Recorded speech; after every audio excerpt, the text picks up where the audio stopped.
When we say Shiva, generally he is always referred to as Swayambhu because there is no particular moment of creation, there is no particular source of creation. He is by himself. That's why the word Shiva means that which is not. That which is not does not happen at a particular time, does not happen through something, it is there. So Shiva was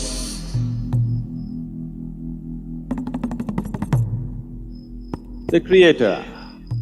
Brahma came and started creating. So various galaxies, the planets, the life forms, the humans, everything came forth out of him. Creation got into its grind of movement and Shiva, who was still, opened his eyes and started looking at the creation. As he observed the creation, he saw people were going through all kinds of struggles, pains, miseries, agony, various levels. Here and there was little bit of pleasure and joy.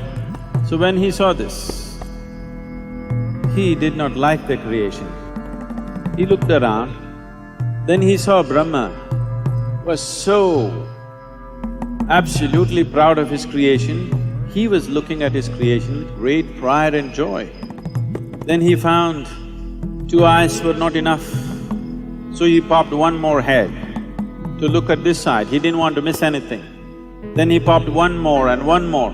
Then he popped a fifth head, like a crown for his pride, not to look at anything in particular, just to crown himself with an extra head.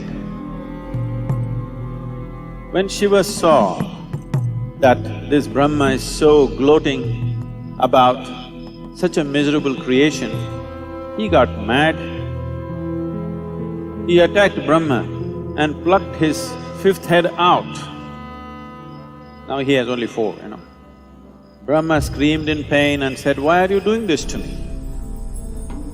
Then Shiva said, "Are you not ashamed of this creation that you have done? Everybody is suffering, people are going through all kinds of struggles. People are going through all kinds of miseries and pain and agony." Brahma said, "I have not created pain, nor have I created joy. I have just made it. It is up to them how they go through this. It is in their mind." Then Shiva said, "Who created the mind? That is also your creation." Brahma said, "The mind has no attributes of its own, it is just there. People can make joy out of it or misery out of it. People can make agony out of it or ecstasy out of it, it's left to them." Then Shiva sat down and looked at the creation very carefully, observed every creature, and then he wanted to know his own mind. So he closed his eyes and started looking at the nature of his own creation, his own mind. And when he realized, when his realization came to a certain absoluteness that actually creation is without attribute, each individual can make whatever he wants. The mind is attributeless. So when he realized this, then he became so ecstatic that he jumped and danced. He danced wildly out of his joy and ecstasy. As he danced intensely, with absolute involvement, when every cell in his body was a dance by itself, suddenly he realized that this dance is not necessary either. And he noticed, at the peak of his dance, there was absolute stillness. So he sat down as an ascetic, unmoving, utterly still. They say that stillness happened on this day, on the Mahashivaratri night is when it happened. From intensity of ecstasy to absolute annihilation and stillness, these two things he went on alternating. This is the imagery that you see. Sometimes he's dancing and exuberant, sometimes he's utterly still as if nothing exists.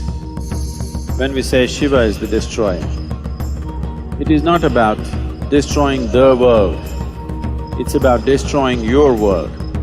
Your world is essentially an accumulation of past experiences and impressions.